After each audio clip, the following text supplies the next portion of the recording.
Thank you. Thank you for having me today. Actually, today I would like to share with you a personal story about global governance over the past decades. Let me show you a photo.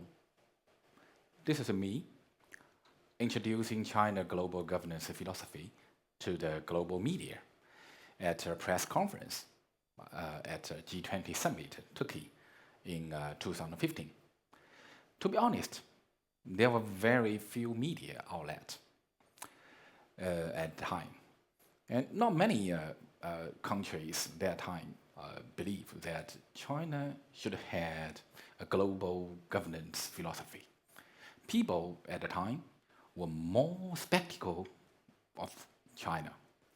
Many believed that China, having become the world's second largest economy a few years ago, would inevitably be caught in a fierce struggle with the existing hegemony, the United States, on the way to becoming the world's largest economy. Harvard professor, very famous professor, Grant Edison, even gave it a charming name, Thucydides trap. 10 years later, I, with my colleagues, have traveled to over 100 countries to explain China's global philosophy. At the same time, China has held a lot of international summits to introduce global governance philosophy too. For example, the 2016 G20 Hangzhou Summit and the first Belt and Road Forum for International Cooperation were held in 2017 with further summit in 2019 and 2023. And China also held several BRICS and Shanghai Cooperation Organization summit in Xiamen, in Qingdao, in Tianjin this year, as well as the once sensitive dialogue between the Communist Party of China and the world. So, based on those so many summits, I heard a very important comment from a former foreign president who frequently visited China. He said once, over the past decades, the United States has launched dozens of major military operations to prove that US remain the world's most powerful country, while China has held dozens of major summits to demonstrate its desires to work with the world to promote a new international system of extensive consultation, joint contribution, and shared benefits. In September 2025, at the Shanghai Cooperation Organization Summit in Tianjin, President Xi Jinping proposed the Global Governance Initiative. This was another major initiative from China following the Global Development Initiative, the Global Security Initiative, and the Global Civilization Initiative. These initiatives are the cornerstones of the China's foreign policy and the forerunner of its foreign strategy. They represent the vision of a rising civilization, a rising civilizational global power for the world, the hope to reverse the current slowdown in the global development, the deterioration in global security, the imbalance in global civilizational impact, and the deficit in global governance. Although they represent the vision to promote the building of a more just and equitable global governance system and work together for community with a shared future for mankind. So the deeper value of the four initiatives lies in their mutually supported organic wholes. Development is a foundation of the security. And security is a prerequisite for the development. And mutual learning among civilization is a key of the mutual understanding and trust. And global governance reform is an institutional guarantee for achieving the first three goals. So this kind of the systematic thinking is urgently needed to address the challenges, global complexity. So some Western media, they often keep the skepticism about China's the four initiatives, because they often those ideas are often stem from outdated zero game thinking and institutional anxiety. So in fact, China's four initiatives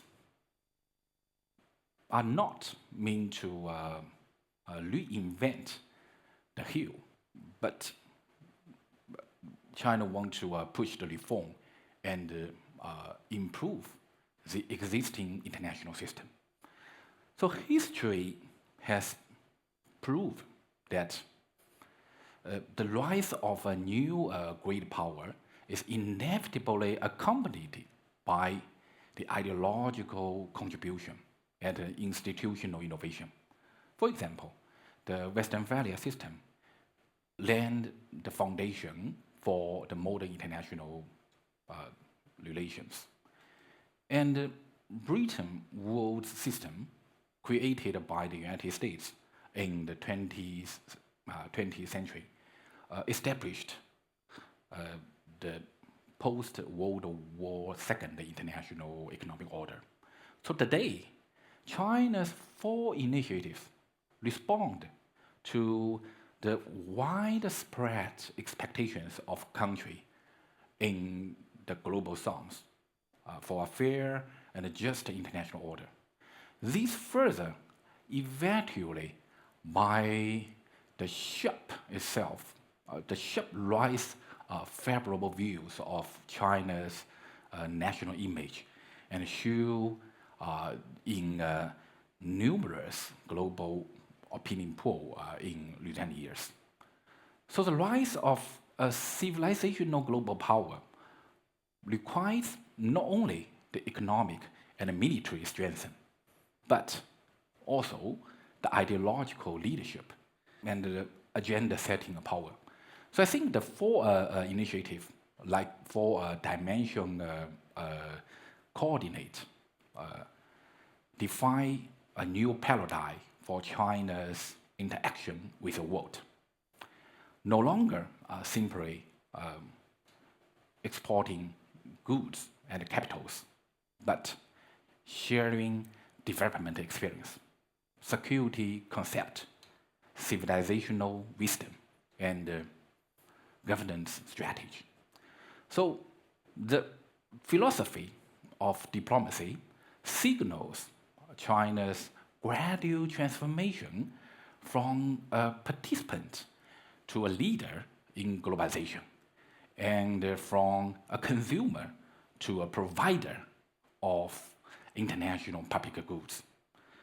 So over the years, I have personally communicated with a lot of presidents and prime ministers from dozens of countries, including the French President Holland, the Turkey President Erdogan, and the Russia President Putin, and the late US President Jimmy Carter, as well as many international renowned scholars and experts.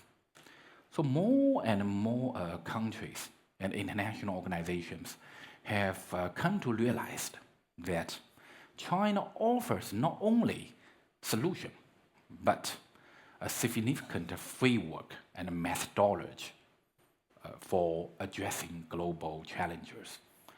So in this regard, over the past decade, my colleagues and I have actively participated in a lot of international conferences, lectured at hundreds of universities and publish a lot of articles in hundreds of international media outlets. All of this reflects the Chinese people actively participation in leading the global governance and building a better life. In July 2025, I hosted the China Latin American Human Rights Dialogue in São Paulo. Representatives from over 20 Latin American countries expressed a very strong desire to cooperation with China to enhance the future well-being of mankind. In August, I delivered a speech in Addis Ababa titled Prospects for China-Africa Relations in 2050, which was enthusiastically endorsed by participants from over 40 African countries. In September, I spoke at East Economic Forum in Vladivostok about the upcoming rights of Far East. The audience represents over 30 countries was thrilled. So this personal experience demonstrates that compared to 10 years ago, I no longer alone. None will struggle to find an audience. So this is because China governance philosophy and the vision for the global level is gaining increasing attention. So finally, I'd like to share a familiar picture of Tiananmen Center. Remember these two slogans on the left? A read, long live the People's Republic of China.